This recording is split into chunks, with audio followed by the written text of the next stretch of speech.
Tinanggap ni Senador Bongo ang Golden Legacy Award na iginawad ng Philippine Heart Center linggo ng gabi sa Manila Hotel.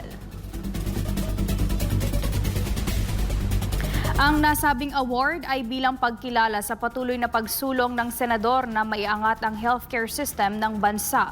Sa kanyang talumpati ay inialay ni Go ang parangal sa magigiting na medical frontliners na anya ay mga hero ng pandemya. Matatandaan na kabilang sa isinulong ni Senator Go ang Republic Act 11463 o Malasakit Center Act na naging daan sa pagtatayo ng malasakit centers nationwide.